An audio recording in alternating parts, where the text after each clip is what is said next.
झकास हम अपना क्लास में लइका करेलो समार बैठे खाती पास में बाबू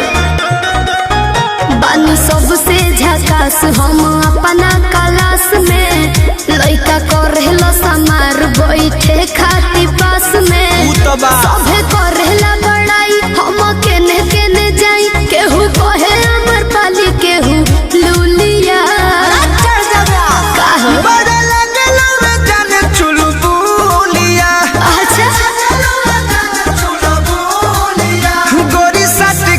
पढ़े जब जानू स्कूलिया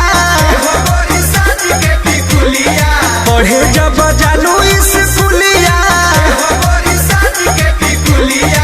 अरे चुप रहो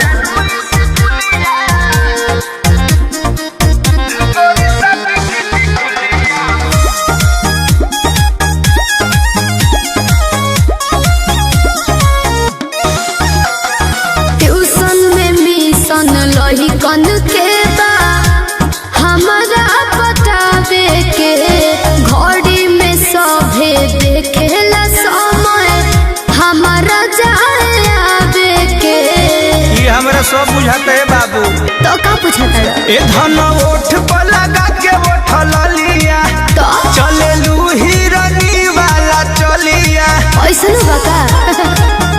चिझना हवे जान तू ममोलिया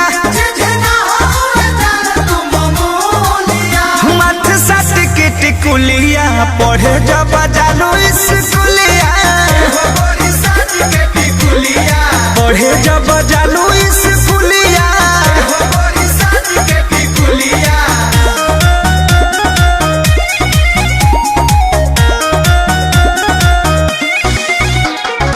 म्यूजिक बाय आर्या शर्मा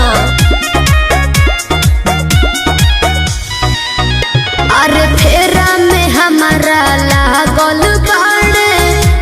प्रमोद विशाल हो सोनू सुधा कर डेरा पर पूछस हाल चाल हो पप्पू पिंटू लागल बड़े बाबू तो का करे बाए कह के निकल जालू हंस के जीवी रह जाला भीतर तरस के हमसे मजा ले ले सखी तोहर जूलिया हे गोरी साथ के टिकुलिया पढ़े जब जानू स्कूलिया पढ़े जब जानू